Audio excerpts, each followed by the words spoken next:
All right, and we are live now on YouTube, LinkedIn, Twitter, Facebook, and this is Chat with Gunner, episode 113. I've got a bunch of guys here from Zion Solutions Group. They asked to come on, and I said, hey, might as well come on. Let's get everybody in here. So let's just bring the whole group in. So we got Jim Shaw, Drew Eubank, Chuck Frank, and Jordan Frank. What's up, guys? How you doing, Gunner? Man, it's not bad for a Thursday morning, I can tell you that. A little busy, but other than that, you guys just finished up some meetings yourself, right? We did, yeah. Good deal. So, hey, now where are you guys coming from? I'm out of northern Kentucky, up near Cincinnati. Cool. I'm near Athens, Georgia. There you go. Oh, because you're a little spread out a little bit, I guess. Right. Yeah. Kind of all over the place. Jimmy's in central Kentucky, Drew's down in Atlanta, Georgia area, the Chuck and myself in the Cincinnati area. I got you. Are you all working from home, or do you have different locations, different offices? All working from home right now. Yeah, we're all remote right now, Gunner. We're going to have a physical presence in Atlanta or near the greater Atlanta area, and we're looking actively for a spot down there. But right now we're working remotely. Yeah. Well, hey man, Chattanooga's a good spot. You can always come to Chattanooga. It's not too Is bad. that where you're at? Yeah, so I'm in Chattanooga. We got the fastest internet around here. That's what they say. Chattanooga's really grown up. I came down. I transferred after my freshman year to go to UTC, and I was going to wrestle. I was going to walk on and wrestle at UTC and be a moccasin. And but I ended up not doing it. But Chattanooga, man, it's really grown up and got a lot of little microbreweries, and it's really gotten nice. I was down there about 2 years ago, so no state income tax. I mean, come on, right? Yeah, it has. It's changed quite a bit. I tell you that much. Just from since I've been around here, even since I've been in college. So I was in college 09 to 13, and it's blown up since then. That's just 10 years. So yeah. Well, hey guys, tell us a little bit about what is Zion Solutions Group. Yeah, who wants to? You want to take it, Jordan? I certainly can.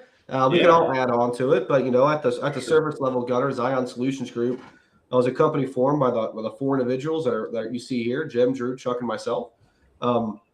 We are going to be doing some really cool things in the industrial industry, right? So we will work with distribution centers and end users to design their warehouse, their supply chain, with a real heavy focus on robotics technology and software. At the end of the day, we're going to help people figure out their problems when it comes to how do I get volume out of my warehouse, right? So we not only will design it, we will buy the equipment, we will manage it, we will implement it, we will test it, we will support it. So at the end of the day, we're just going to help people create a distribution center that's efficient, that gets out the volume they need, that mitigates risk, that relies on as much labor as they want or as little labor as they want, utilizing our combined experience with robotics technology and conveyance and sortation. Okay, so I guess you guys you are in warehousing. Is that fair to say that? Warehouse, distribution, fulfillment. I think you can put those kind of together. Front end manufacturing, to a certain extent, we can support, but we don't want to play with places we're not comfortable with. We'll have partners that can do that. I mean, problem solving on the supply chain, I think, is the best way just to simplify it, right? If you have a supply chain problem, we want to be able to help you solve it. I gotcha.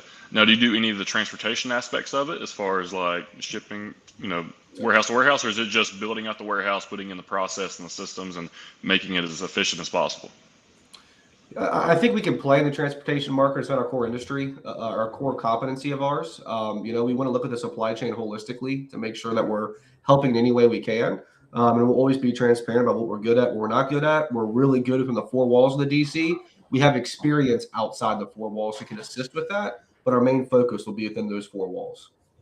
We can tell you pretty comfortably where you should put a warehouse based on data. We're not going to be able to. We've got partners that will lean on to tell you transportation lane savings and mode opportunities and all the fun jazz that goes with the full transportation network design.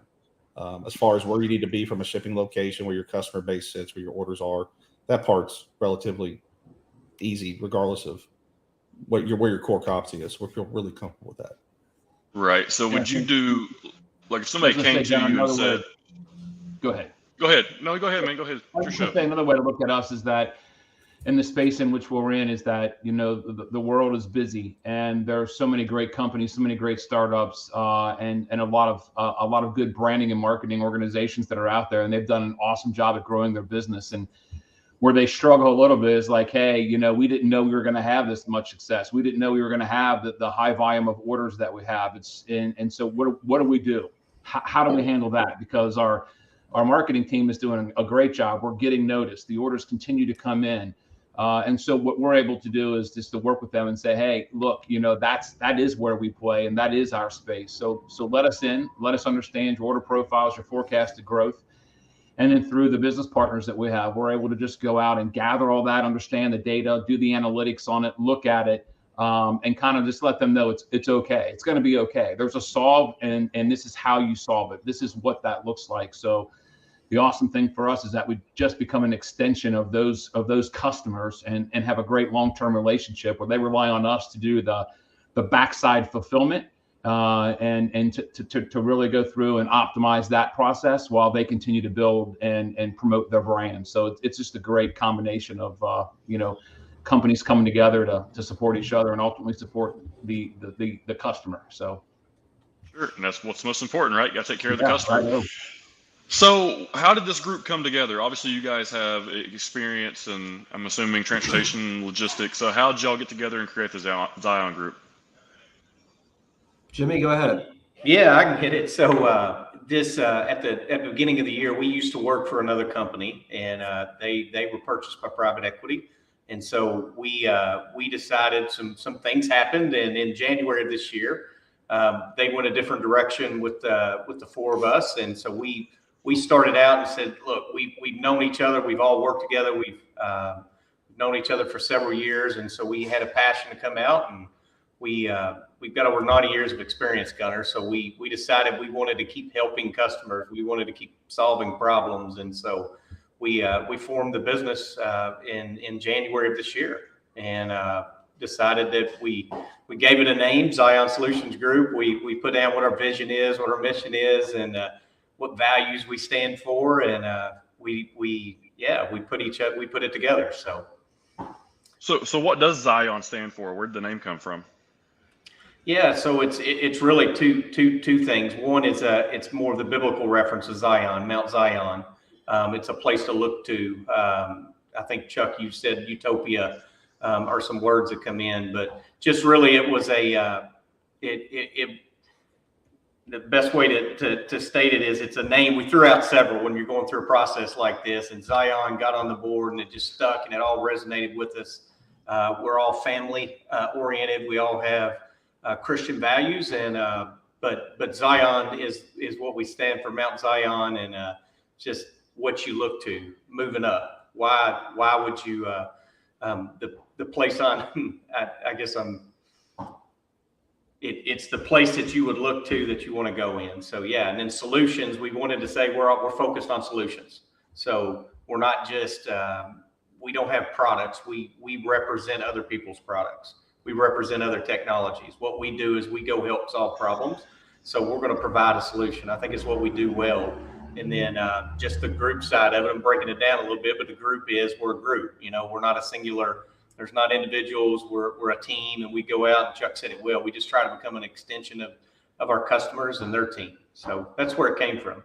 Yeah, and I think just to add on to that too, I mean, Chuck mentioned the startup companies and their success that they're having. Well, what I can tell you is I've been in this industry now for about 10 years. And before I came into the industry, people didn't really think through what the inside of a warehouse looks like. You see these big buildings on the interstates, and they're, you know, 1 million square feet, and people just kind of think there's racking in there and some other stuff. But when you really start to think about it, it's a very complex industry. And the fact that you think about, if you go online to you know, Gap.com and you want to buy something, Gap carries 100,000 different SKUs, let's just say.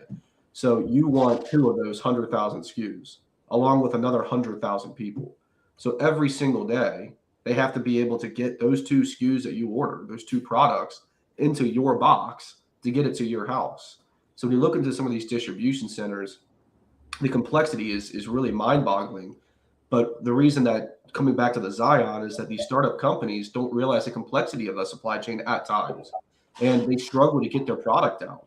If they can't get their product out, they can't sell it. They can't sell it. They can't grow.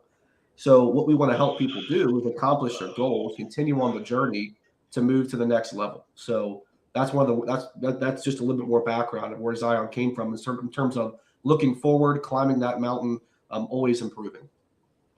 I got you. I think one other important fact is too, like COVID has really taken this industry and fast forwarded it 20 years, right? It was when you look around the industry and you look at the folks in industry, they've done something the same way for 30 or 40 years from a solutions perspective, right? They take the same cookie cutter approach to everything. And one of the things we pride ourselves on is we've been able to step outside that box, get a little uncomfortable with things that are new and learn about them in a way that makes it comfortable for the customer to adapt it, right? To be in front of those early adopters, whether it's a technology, whether it's software or different way of operating inside the supply chain. So now that your warehouse and fulfillment is a value prop and not just a line item on your balance sheet, a cost item, right? It's a true, how do I get to market faster play? And, when we were talking about, do we want to continue to do this together? It's like, we're really good at doing that. So why not continue to provide that value? Because we enjoy it too, right? We're learners. With the next 10 years, who knows what's going to pop up? So how do we take advantage of that as a team and say, hey, what's happening today is going to be irrelevant 5 years from now, possibly. How do we stay ahead of it, have that abundance of attitude and aptitude it's going to take to land that plane 10 years from now and just be a different type of problem solver?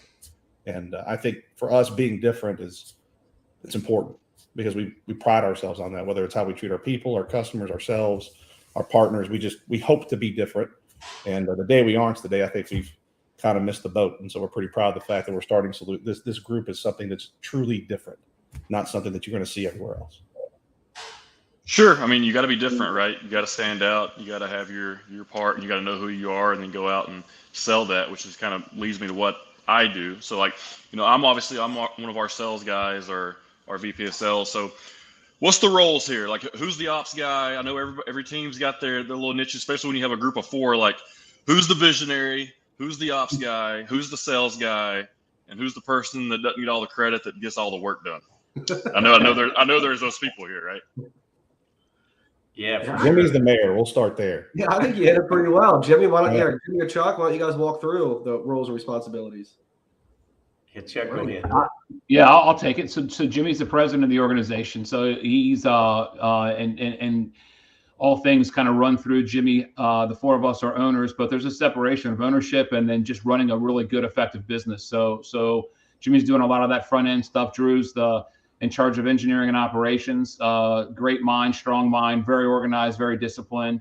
Has a great background in that. Jordan has the solutions and sales side of our business. So just bigger picture thinking about things, putting those ideas together, looking at all those business partners that we have. So Drew and Jim or Jordan are really working together hand in hand to solve and provide solutions for our clients. And then I'm just the chaos guy, right? So I just come in and I just like, hey guys, let's go, let's move forward. We got some opportunities and stuff. So, from that visionary standpoint, it's the thinking bigger, it's the challenge. As Drew said, the technology changes every day. So our job is to stay ahead of that, make sure we're focused on that. So we've just kind of divided and conquered. And the great thing is that we call them swim lanes, and we're in our swim lanes. And the 4 of us do really well at, for the most part, staying in our swim lanes and feeding each other. So that's a little org structure as it relates to that and our path forward, and that'll support our growth strategies. I don't want to downplay the fact that while we're a new company, you're looking at 90 plus years of combined experience. Chuck's been there for 35 plus years running an integration group, right? That's what he's done his entire life. Jimmy was at UPS for 17 years in an engineering and distribution function, helping solve big problems for distribution centers for the largest organizations in the world. And then the last, 6-7 years at AHS. I've been an operator my entire life. I just happen to think like an engineer. So whether it's running 1,000+ person network, working with integrators, actually designing things as a consultant, like I've got that broader operational execution experience. And then Jordan is a sales guy who's done massive jobs, the various solutions, whether it's robotics, software. It's just, we're not really like a traditional startup, if that makes sense. We're more like just a new logo, a new brand with a group of experience set that's hard to match when you look at the leadership of most organizations from a breadth of perspective. Sure. No, that's really cool. So our company, I came on a little bit later, but Jordan and Jake, they were over at a company called Riverside, and I think some similar things happened. A new direction came in, they went a different route, and then they got the opportunity to start this place up. And one of the things we pride ourselves on is the group that what they were with, right, told them that they were destined to fail, right? That was the slogan. Like, they go somewhere, they're destined to fail. Well, I mean, I think we failed into about a $25 million business in about 4 years. So, if that's failing, That's awesome. right? That's Yeah. a good thing. But I was able to come on a couple years later after being in logistics for about 6 years from another company, and I came over and took a chance and started doing sales myself. So it seemed to work out, and we went from a group of 4 to now we have 19 people here. So, obviously you guys are just getting started up, but they had experience too, and everybody that we've brought on has had experience. So we're not your traditional startup as well. We also have many of years of experience. So I think that your growth will probably happen really quick if that's what you want. Or is this a model to where you 4 guys can kind of handle most of it because you each know what you're doing and you can take on a larger responsibility? Or do you need to get a team around you to grow to where you want to be? Yeah, Gunnar, I'd say we've already started putting a team around us. So we have a high level skill set. Drew said it best, is you normally don't have 4 owners that come in and just the breadth of perspective and the experience that we've got. But ultimately, we put on paper what we want to be. One of the first exercises we did is putting down what's our vision, what's our mission, what's our values, right? I say that. This group went through it. I think Drew said yesterday, it's like, that's not easy to do, but we know who we are. We know what we've got in each other. And so we put down what we want to do and what we want to grow. And we, like you said, I think the success is just a matter of time to come. But we're going to build out engineers. We've already put in place our controller. We're going to have marketing. We've already partnered with a marketing company, and we're putting all the building blocks in place. We don't aspire to be a race to $1 billion. We've talked to a couple of people that use that term. That's not what Zion is about. We want to help. We're going to work with good people. We want to have good partners, and we want to help good customers. At our premise, that's what we formed the group for, is just good people helping other good people every day. So much like you said, Jordan, and what was the other guy that started it? So Jordan Massey and Jake Lowe came over. Okay. So Daniel Price is our owner. Him Okay. and Tommy, they were in the chemical business. So there's a company in South Pittsburgh, Tennessee called Jatco Chemical, and they wanted to help out on their transportation spending. They wanted to cut the cost down a little bit. And Josh, funny story, who actually trained me in wrestling, is Josh Massey, his brothers with Jordan, and they all worked at the same place. And Josh is now at the chemical company working. He's like, hey man, you need to start a brokerage. It'll probably help out your transportation. Then you get some assets for your tankers. Should be good to go. So they reached out to Jordan and Jake, and then 12 Point Logistics and Transportation took off. So we have our asset side, we have our logistics side. We specialize in tankers, hazmat certified tankers, but then we also go in for our full truckload division on our brokerage and go for that. And that's when I came in. That's pretty much what I do, is head that part up. But yeah. So you talk about marketing. I want to go to that for a second. I love learning about marketing. I mean, I played football in college. I came out not knowing anything besides X's and O's and how to run through like literally I did not know what life was until I got out of college. But they don't teach anything else. But marketing, I'm fascinated by it. Sales, I'm fascinated by it. Branding, I'm fascinated by it. What are you guys doing from a marketing perspective? Are you going all in on the front end saying, hey, let's push some money into this marketing, let's get our name out there? Or are you taking a more organic approach through a firm? No, we have a very, so back to where we're at. So we're a process driven organization. We lead with a process. We have to organize our customers, and so we have a 2025 business plan on where we're going to be and where we want to get to and how we're going to do that. And along with that is the marketing. There's an allocation. There's a budget that's there for marketing. And it's not, should we spend it? It's like, we have to spend that. That money that's an investment into Zion, into the education of our customers. So from us, we have an outside firm that we're working with. They're keeping us focused and organized. We have multiple pillars that we call it. And so what we do is we feed into that all of the great ideas that this group has. And then what we do is we organize that and we say, hey, we can only do so many things and do them well. So it's really all about an education to our prospects and customers. So we have those active initiatives that we do. LinkedIn's a big push for us right now, but we're trying to get consistent messaging, a consistent look, a consistent brand. And then we have a whole bunch of things that are in the parking lot that in our minds, you just can't do everything, but put them in a parking lot. And as we finish one, we'll pull it out, reprioritize it. So it's a very organized approach. But the cool thing about marketing is just this, Gunnar. It's really this opportunity. Thank you for that. Just talking to people and for them to get a chance to know us. And one of the things that we pride ourselves on for over a long career is that our commitment when we meet with prospects and customers is that the four of us we're actively involved in those relationships. And just the contractual agreements and the things that we say we're going to do. We're not going to let anyone down. We're going to create that memorable experience. So for us, it's just the engagement of people hearing our voice, seeing our faces, and hopefully the passion that comes out in us. It just says we're good people. And we'll do great things for you. We'll let you in. Will you let us in? And then we just have to make sure that it's a really great, a great relationship that we can complement each other. So that's a whole bunch said there, but to us, it's just still it's just people working with people, right? And it's a relationship thing. So you got to go in and just empower people, encourage people, and then enjoy them. And if you do that, then a lot of things just fall into place. But a focus. So I think Chuck said real well. Marketing and brand was so important to us. We spent 2 months on it, right? Make sure we hit the messaging right. What does our logo look like?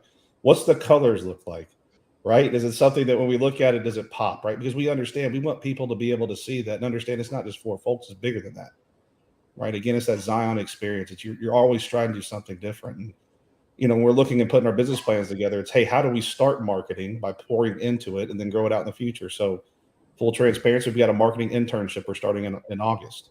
Get somebody young that's going to push us to think differently because, we're not always the oldest guys in industry, but we all get set in our ways too. And how can you do something differently and think differently that maybe can grow into a new role for us, and put that forth and put that in the beginning and the front end and smartly market, not just throw out everything, but how do you target specific publications, areas, topics, things of that nature to hit an audience that'll lead to that relationship at the end of the day we want with our customers.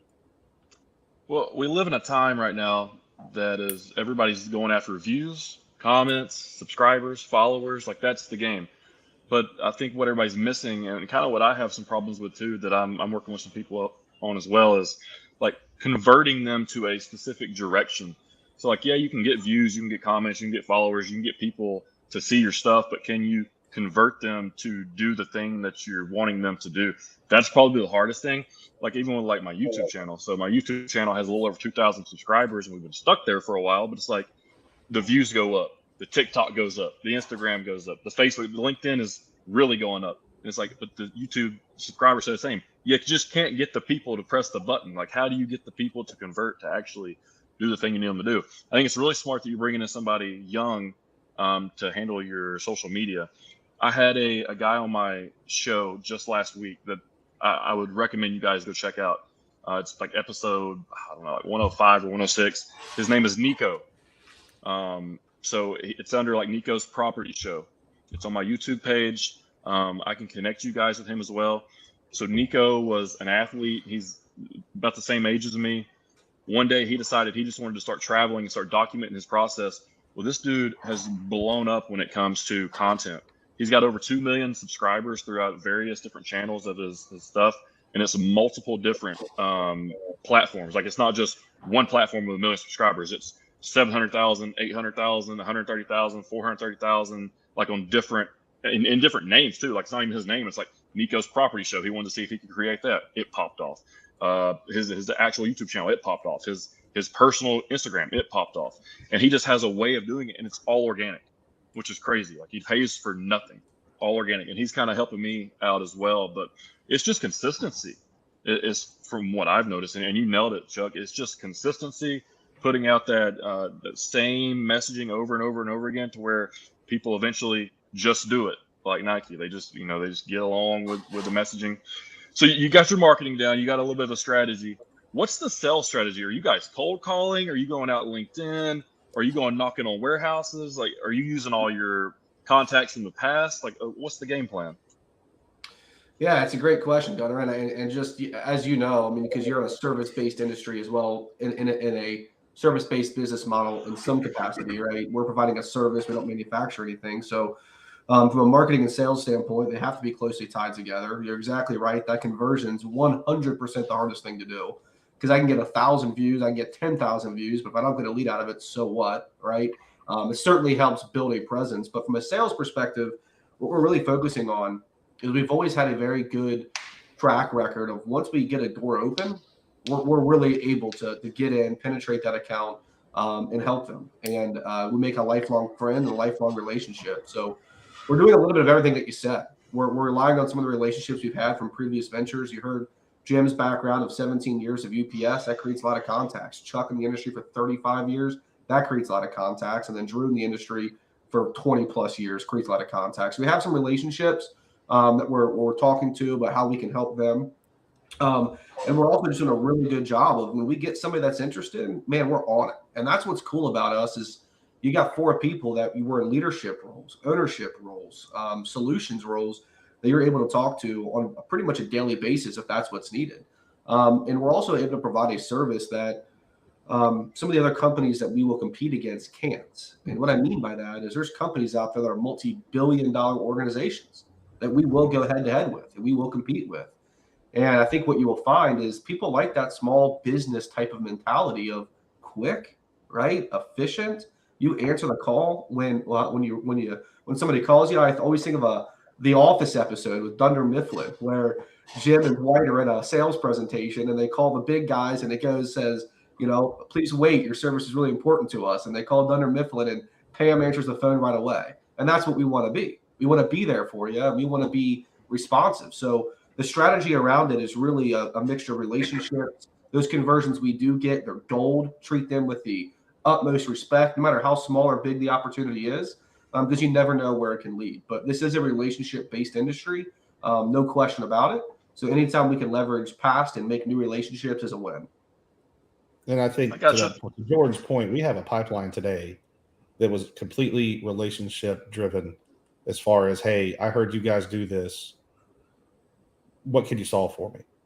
Right. And I think that's a big deal and I think that's what gave us confidence that this is going to work and be successful is the fact that all the phone calls we got on not what are you going to do next is, hey, when can we work with you? When can you do this for me? How can you help me with this? Do you do this? How do you, it was a blessing, right? I mean, sometimes you look at this stuff and you get all worried about what could happen. For us, it's not worried about what could happen, but how are we going to do it? Right. Because that faucet's going to turn on. And I think we have a belief that we know we can execute. We know we can deliver. We know that we can do what a customer needs to do. So how do we make sure we manage that influx that's going to slam the door on us? Because it's coming. It's already started. Sure. Well, go ahead. Let me add. I know it's a little clunky cutting each other off. Let me add to one thing I think the group does really well at, in addition, is our partnerships. So there's really 3 things that bring in business in the system integration world or material handling world. It's relationships, it's your brand, or it's your products and your technologies. And so what we're doing, you heard how we're working on the brand. We're working on it. That's going to take time to build up. We're not going to compete with the household names right off the bat. Relationships wise, we're really good at that. I think Chuck hit it and Jordan hit it. There's something special about being able to know that when you're working with a company, it's not just words, the actions back up your words, and we're there. What we say we're going to do, we commit, we keep our commitments, and we never surprise people. We establish expectations. We're fully transparent. We view things as it's not transactional. We view things as we want to be a partner. And so that's really, really important to us. But our partners in the products that we're going after too make a big difference. And we look at it a little different. We were at a partner visit yesterday, and one of the items that we said we think Zion does different is we look at what problems we want to solve or we think we're good at solving. And then we find technologies that help us solve those problems versus going out and pick a technology, now go look for problems that technology solves. It's a little play on words, but our partners help a big deal in how we drive business and how we get business. So relationships and our partnerships. and then our brand. Those are the three things we're pushing to drive business, if that makes sense. No, it does. It makes a lot of sense. And you mentioned the fact that, that risk and that nervousness and the anxiety of kind of, starting something new and not knowing if you're going to get that word of mouth or people wanting to work with you, like Drew was talking about. So at your previous companies, was there a non-solicit, non-competes, any type of restrictive covenant that would keep you from going after people that you've talked to in the past? Or kind of walk me through that process of starting up a new business and having to come out of another one. Yeah, we definitely have that, Gunner. We have those. Those are in place for a couple of the team members here, and so we're respectful of that. We're smart people. We acknowledge that we have that, and it is we have an intent statement, and we have meetings often to just review that and make sure that we're doing everything that we can out of respect for that agreement that we have. That just holds true to what Jimmy just said about just our word is good, and so we are staying away from that agreement as it relates to those people and those customers and those prospects, and they'll be there in time. But right now the world's so big, and we're so fortunate to be in such a great space of just explosive growth. So it's been really exciting for us to go out and just find fresh new companies and businesses. So no issues there, no problems there, and so definitely have that, but just be aware of it and make sure you're doing the right things, and everything else will take care of itself. Well, I think it sounds like. I think it's important to talk about where we came from, right? So what we did the last 2 years was we went from an organization that was booked between $60 to $80 million a year, and we almost tripled it in a single year. We went from 39 teammates to 90. With an extremely high retention rate, high 90s, right? With a mixture of experience and youth. And we did that. We're kind of forced to do it because people wanted to work with us, right? The products and the service and solutions we offered, they wanted to come work for us. So we don't lose sight of that fact that even though we will absolutely do everything we have to do to honor what we committed to, there's folks out there that want to work with us, and that's going to happen. It's just, it might be not today, it might not be tomorrow, it might be next year, but it's going to happen. And so that's, I think, kind of helped relieve the anxiety. That and every single partner calling us and saying, hey, when can we work with you again? The awesome part was the day that the change happened was getting your partners calling you saying, hey, do you need anything? I'm here to help you out. And it just kind of relieves any of those nerves you think you may have to take the leap of doing your own thing. Yeah, and so I get so frustrated sometimes. Obviously, you guys are great guys, and you're loyal and respectful to where you came from and what you've done and where you're wanting to go. But man, some of these non-solicits and these non-competes, they just kind of jump all over me. The words that are in it, the trickiness that's in it. In brokering and logistics, so we deal with that a bunch, especially in Chattanooga. There's a bunch of companies that kind of go after each other a little bit in these, what I've learned to be called these restrictive covenants. I had Matthew Leffler. He calls himself the armchair attorney. He has a YouTube page and he's on LinkedIn. If you guys don't follow him, I suggest that you do. But he's really cool. He came on just the other day and he was talking about that in detail. And that's the non-solicits and the non-competes and how people should kind of maneuver around those. But I mean, you guys are a little bit different industry as far as that goes. You're not necessarily doing the same thing as we are. But yeah, some of them they just jump all over me. That's why I wanted to ask, because I didn't know if you guys had customers that wanted to work with you like right now that can't, because that's my biggest complaint with it. It's not that you go after the customers or that you're trying to steal customers away from a different company. It's that if that customer wants to work with you because of the relationship with you, that should be fair game. That should be written in the rules somewhere. But legally you're right. It is fair game, but we're gonna do everything we can to honor, to not cause a ruckus, because that's not who we are. Right. Yeah. No, and I get it. Make no mistake. It's not because of we have to do it. It's because, hey, you know what? We're going to honor things to do it the right way, because we want to do things the right way. We don't want to be known as those people who took shortcuts or did anything that was potentially out of bounds. We want to honor, hey, we said we were going to do this, and that's what we're going to do. And it's that simple. But trust me, all those fun talks with lawyers and stuff, I mean, that's part of it. That's part of sitting down, deciding you're going to start something up and where you're going to start it, right, and how you're going to start it. And it's just a fact of business. But we make no mistake, we're well aware of what we can and can't do, and there's choices we will make along the way as a team. So, how much time do you guys have? Do you have a little bit of time to talk? Yeah, no, we got time. Okay. Yeah. So a little bit more business, then we're gonna get to some fun. So where do you see Zion Solutions Group being in 5 years? You said you got a 2025 plan. Well, I guess that's 3 years. God, time's flying. 3 years. Where do you guys see yourself? 20 families. Yeah, I mean, I think if we were to look out 3 years, what we're planning on right now is having a staff around 20 people, which you'll hear us refer to employees and team members as families, just because their families relying on them in that position. So we take that very seriously, and we want to ensure that if we bring somebody on, that we can mentor them, we can teach them, and that we can support them, and they can help us, right? So, but we're looking around 20 employees. We're looking to have anywhere from 10 to 15 really key customers, and a key customers to find is just a good relationship where you're working together, and if there's a problem, they call you. They're not going out to 10 different people to try to get the best price, because we'll never be the low price supplier. We'll be the best value supplier.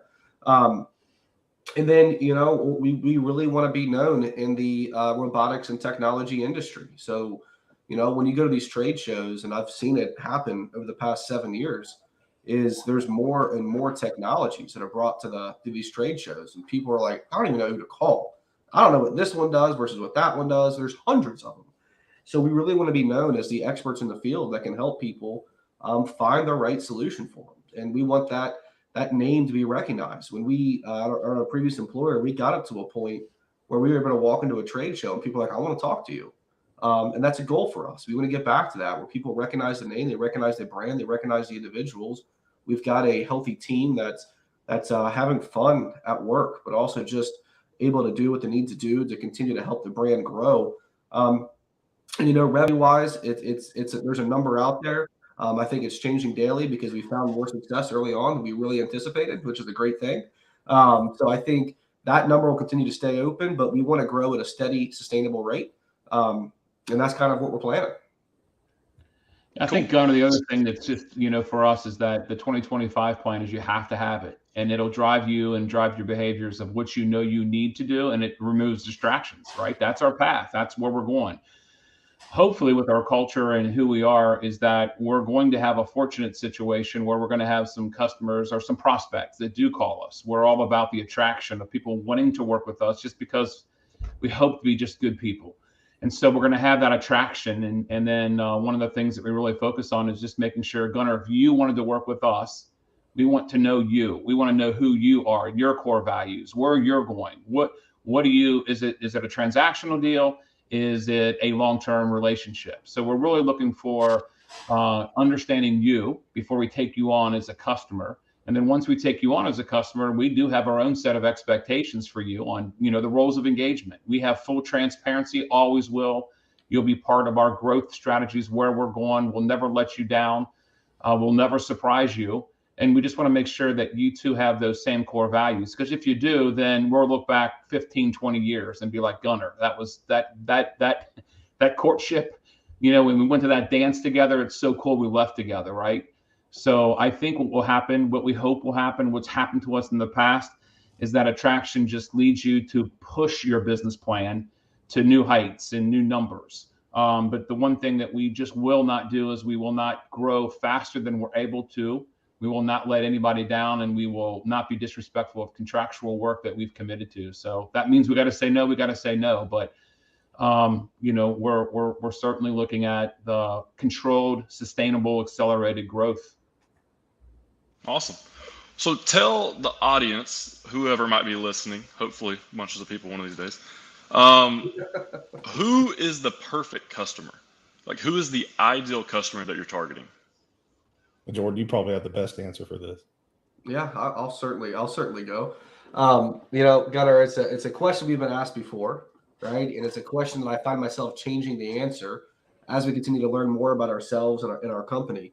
But the ideal customer for us is a fairly broad category. We want to, and I kind of mentioned this earlier, and Chuck just touched on it as well. We want to work with people who recognize that they need help, that they have a problem, and they may not have all the right people or the tools to solve it. So we want them to be open to suggestions and recommendations and challenging the status quo.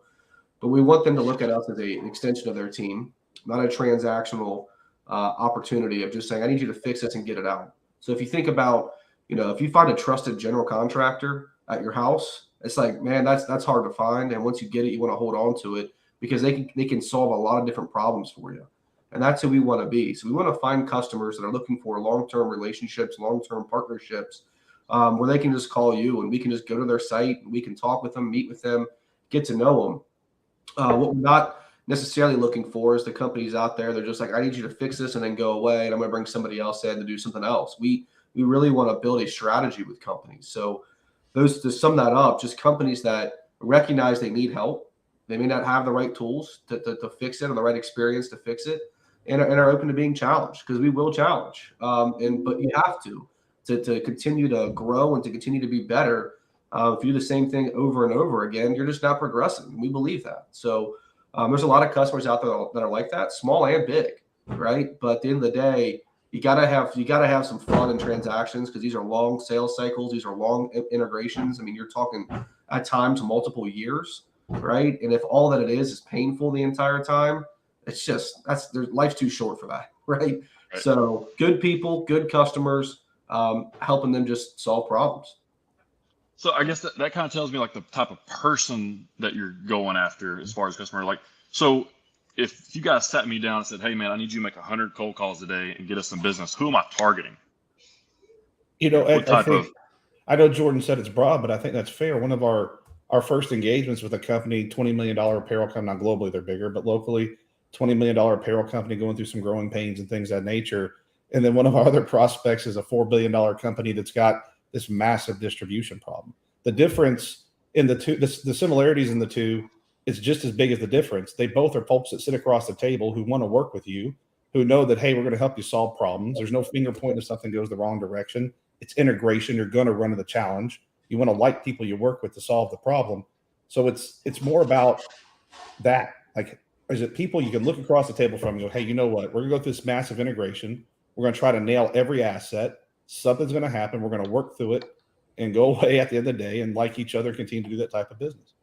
And so that could be a $20 million organization. That could be a $500 billion organization. It could be one of the big top five. It just is going to vary. What we don't want to do is get tied down with, some massive company that's all your sole focus because they press you to do that.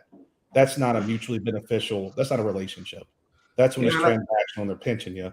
So that would not be a good fit for us. But somebody just wants to solve problems regardless of the size of your organization is what we want to do.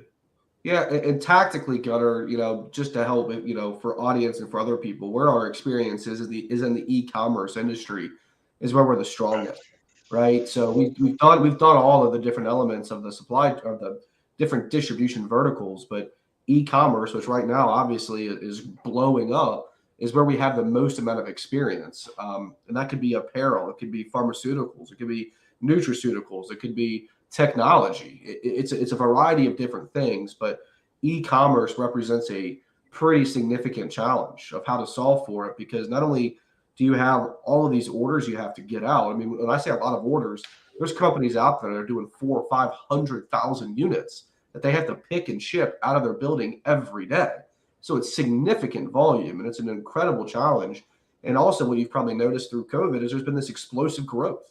So if I design a system to hit these certain parameters based on this educated forecast, which is at the end of the day a guess, right? And I lock myself into it, I'm never going to be able to adjust and react once my growth changes or my order profiles change. So if you were coming on board, I was like, Gunnar, I want you to cold call some people. You're going to start with targeting e-commerce companies because those are the companies that need the most amount of help. Cool. That's what I was thinking. Because listen, we're on the phone. Do you like to cold call? Yeah. You want to get a couple hundred people? Dude, literally, what I was about to say, like, I don't care if this is live. I really don't care that it's live. So, I mean, we're cold calling every day. Like, that's my whole team. That's all we're doing. If there's a way for us to, refer you guys and help you guys, I'm sure we're probably calling the same type of people because we're trying to ship the freight. You guys are just trying to make their supply chain more efficient. So we're already hammering. I just thinking, Gunnar, it's the question was just really, it's hard to do, right? It really is, and to get rejected every day and told no. So I think for us that there's core industries that we have. We just reach out to people and we're just asking for 10 minutes of their time. Just give us 10 minutes, and in 3 minutes, if we're not engaged, it's okay. That probably means we're not a good fit. And usually that 10 minutes, turns into, sometimes it's 30 minutes or it's an hour and a half, or it's a visit. So for us, it's just really focusing in, when Bark, I have 2 dogs, when bark.com shows up with a box of goods, it's like, there's a prospect, right? You just, right. So the great thing is technology and Google and what have you allows you, and LinkedIn allows you to go out and, like, you might know someone that's working for that company that you haven't talked to in 15 years. So, it's just all kinds of different things you do and tricks of the trade that we're all doing just to try and connect and get a couple minutes. And it's a small business too. It's funny when you look around at all the leadership positions we know at these bigger organizations now that we all started with 20 plus years ago. Like Jimmy and I, we were joking at one point in time, there's a core group of us at UPS, let's call it 12 folks. And when you look across that expansive 12 folks that was there at the same time, they're all decision makers, not influencers, decision makers of companies. And those relationships we built on the ground, boots on the ground years ago, that we now call up. And then, yesterday, I guess it was yesterday, guys, I got a lead from a guy I helped years ago. When I was at UPS and I was working ops, I was a Mr. Fix-It. That was my job. And he's like, hey, man, I've got this opportunity. I can't handle it. You want to talk to him? Absolutely. Send him my way. And it's not a big one, but I can sure help solve their problem. And so it's just awesome. I mean, that part, again, how can you leverage all that to where it takes some of the pressure off the true cold call? It might still be cold, but it's a little warmer because you got an introduction from someone who has faith that, you know what, you've done it for me before, so I trust you enough to send them to you. I mean, that's just awesome. Yeah, the referral is by far the most powerful tool in sales, I believe. Obviously knowing your product and knowing what you're selling, but the referral, man, it goes a long way. So, but yeah, like I'm saying, we're calling every day these shippers and warehouses. So if we can push anybody in your direction, I'll be more than happy to do that. I'll just say, hey, if you have any warehousing ideas or any warehousing problems, I know a guy or 4 guys. Better yet. Yeah. So another thing I would say, so very, very directly, like e-commerce, retail, healthcare, food and beverage, in the 3PL, third-party logistics providers. That's when you get that, you call Chuck, you call Jordan, and we'll return the phone calls. That's where we play if you just get very direct with what the industry terms would know. Yeah, that sparked a thing. And one other thing that I think is pretty cool, Gunnar, I don't know if you've come across this, but there's these vertical farms now where they're basically in the buildings. What's that?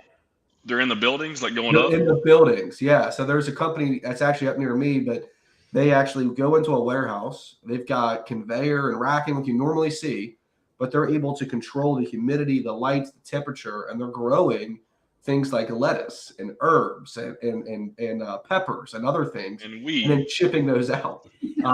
Yes. Yeah, could be. That's great. But so it's pretty cool to see some of those things because you walk into this facility and it's just plants everywhere. But then they have to get that shipped out. So from a transportation perspective, it's critical, right? Because they gotta get that fresh grown lettuce to a retailer as quick as they possibly can. And I'm sure it's got to be refrigerated. But there's just some pretty cool companies that we come across that it's like there's a whole other world out there. Right. It's pretty cool to see. No, that is really cool. And then, like, I don't know the whole warehousing side of it. Like, so we actually built out a warehouse. This office space is a warehouse. So we have part of it for our owner. Some of his chemical stuff gets dropped off here every now and then, but we just use it as leads to grab the truckers' information and figure out where they're coming from. That kind of helps us too. But one thing I like to do before we jump off is, and we'll get into some more fun stuff, but, one tip for somebody coming into your industry, how they can get started and how they can be successful from each of you. Yeah, I can start. So I would say if you're coming into the industry, I've always, so everybody starts somewhere, but spend time on the floor. We called it yesterday. I stole this from someone told me once that you're either a carpet walker or you're a concrete walker. So I spent the first part of my career out on the floor, understanding the people. I'm an engineer by trade, so I can make a spreadsheet that is just, to me, is awesome. but putting it into functionality, to making it work, to making it viable on the floor. I think you've got to really have that empathy. I think you've got to go out and you got to really understand what you're doing. So I would encourage somebody that comes in to rotate, especially if it's in our business, to rotate in practice. Be a mechanical engineer for a while, do some application engineering, go be a project manager, rotate through the different areas of the business that you choose, and then ultimately get to the nucleus, get to the heart of what you're trying to service. And you've got to see it from the employee's eyes. You've got to see it from that point of view versus seeing it from an office cubicle. So be a concrete walker. That's what my recommendation would be. Cool. Yeah, I can go next. I mean, it's a lot of similar to what Jimmy just mentioned, but coming into the I went industry first, Jordan. So What's that? I figured you all take all the good ones, so I went first. Right. Yeah, it was a good strategy. Right. Coming into the industry, what I would tell, because I have hired people that came into the industry that had no previous experience, and the biggest thing I would tell them is just recognize that you're going to come in and you're going to hear a lot of what sounds like foreign language for a while. You're not going to know everything. You're going to be at the bottom of the learning curve, but that's okay because we all started there. What we really look for with someone coming into the industry is somebody that's got, the right mentality and the right personality, because we can train them, but they have to be open to being challenged and trainable and recognizing that they're not going to have all the answers, even though you may have spent 10 years somewhere, or you may just be coming out of college. Either way, come in understanding you're not going to know everything. You're going to have to learn some things. I think Jimmy with the rotations is critical. I was fortunate enough to be able to do that, where I spent time with marketing. I spent time with IT. I spent time with project management, engineering. That allowed me to become a very well-rounded individual to apply all those different learnings and different elements. So find a company that's willing to let you do that. Find a company that you enjoy working with, or at least you have a best friend at work. I'm stealing that from Gallup. And then lastly, come in understanding that you're not going to know everything day one, but that's 100% okay. Yeah, I think Jordan nailed it. I call it abundance of attitude and aptitude on purpose, because you have to be willing to go take leaps that others won't, right? You have to look at things from a different angle, and at the same time be humble enough to be told, hey, you might want to look at it from this perspective, right? And if you've got that abundance of attitude and aptitude, you can adjust quickly on the fly. The sky's the limit. I've got a close relationship with some folks at the University of Georgia, and I could go talk. They get to listen to me blow hot air for a couple hours once a semester on some grad and undergrad classes. And we focus on that, relationships, and having that, just especially in this business where there's a foundation you need to learn, but then everything's changing so fast, you got to be able to adapt with it. Because I don't know, it changed yesterday. I might have been around for 20 plus years, but it just changed yesterday again. And so that abundance of attitude and aptitude to me is just tremendous. And that person has got that spark where I don't have to tell them to go learn something. They want to learn it and bring back to me that excitement. And then together we all figure out, hey, that's a fantastic idea. How do we grow it? My closing comments on that, Gunnar, would be is just with those people is again, find your passion, find what feeds you, and then go for it. And then come in, and you're going to fall down, and it's okay. And what you want to do is surround yourself with people who are going to pick you up and brush off the dirt or the dust from your knees, and you've learned from it and move on from it. But be willing to ask a lot of questions. Be willing to admit when you don't know what you don't know. But be inquisitive. Take chances. Take risk. Just be a self-motivator and do a lot of really great things. But then also know that there's a lot of people that care about you and that care about your success and mentoring and coaching of you. And I think that's culturally what you're going to get with this group, is that a breadth of all ages. But our door is always open, and we're super passionate about just taking anyone that wants to come into the industry, whether they work for us or not, whether they work for a customer or a business partner, whether it's you, Gunnar. It's like, just always feel free to call us.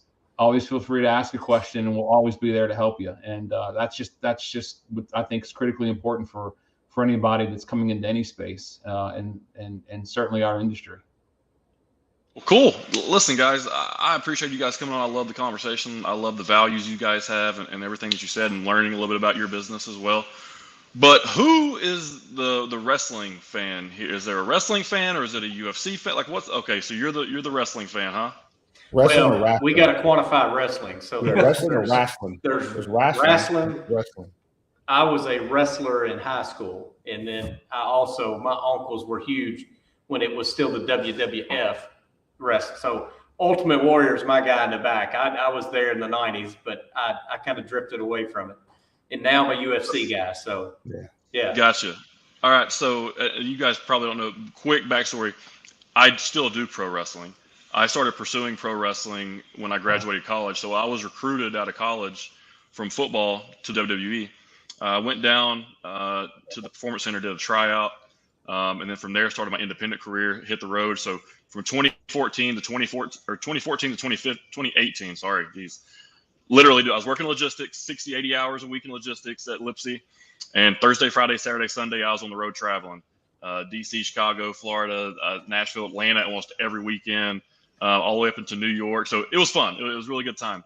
I still do it every now and then, about once a month for a company down in Canton, Georgia called Southern Honor Wrestling, which you can see on IWTV.com, which is an independent wrestling network. But yeah, so I do that. But also when I was in school, the reason why this even happened, I painted my face up like the Ultimate Warrior for games. An article was written about it. He found the article, started reaching out to me. I talked to the Ultimate Warrior every week from 2010 to 2014, right up till he died. So he'd send us motivational video. Yeah, he'd send us motivational videos. I mean, you could Google our names together and you'd pull up the articles. But yeah, man, he was really cool.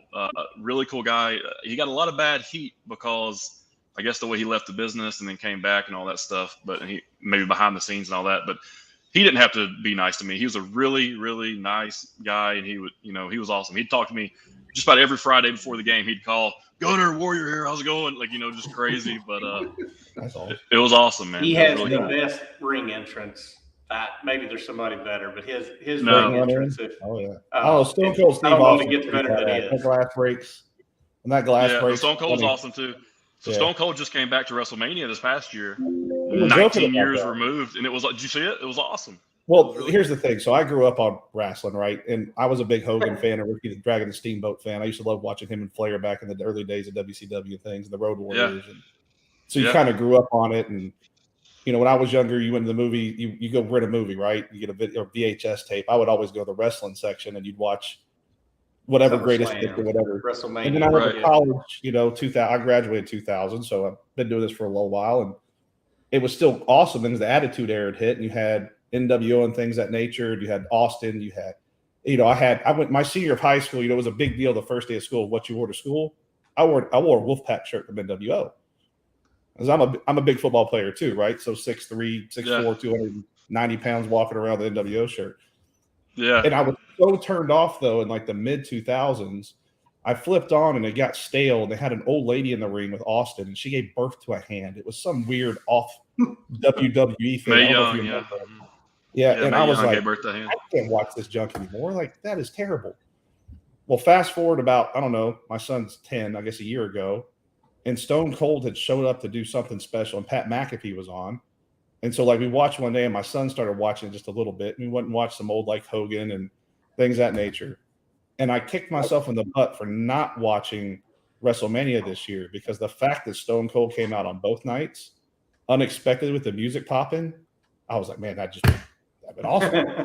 Watching Chuck beer in the corner, and it was awesome. He had like 12. Now, he doesn't drink all of them, but you think 18 beers, half of 18 beers.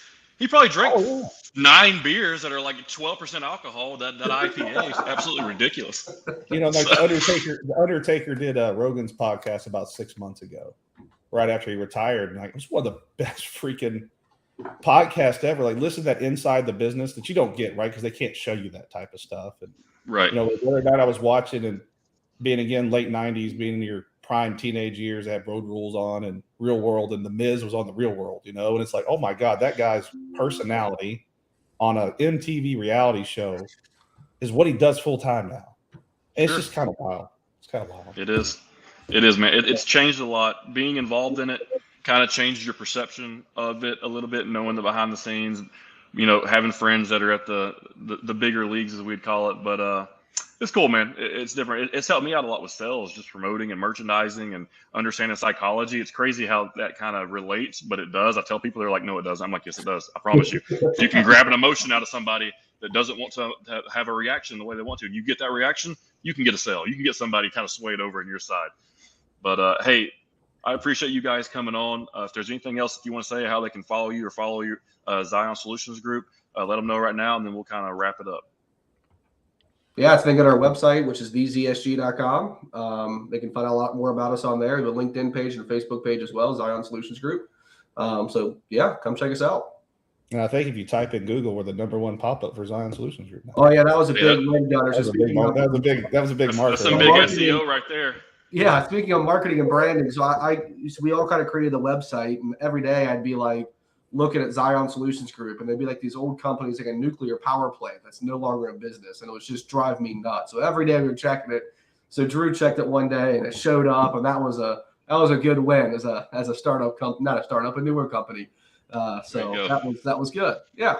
Well, there you go. Well, hey, the easiest way for us to get this thing out to as many people as possible, for you guys to be able to get your voice out there, is I'd share this with all your people. So it's on Twitter, YouTube, LinkedIn, Facebook. LinkedIn is probably the best for this platform. I'll just share it with everybody, comment and like. That hits the LinkedIn algorithm, kind of skyrockets the post a little bit. It's crazy how that works, but it does. It's stupid. And then have some of your guys or some of your people do the same thing. And let's get this thing out there, get some people knowing about Zion Solutions Group. And I wish you guys nothing but the best. Thank you, sir. All right, awesome. Thank you, Gunner. Appreciate you. All right, guys. All right, man. You good.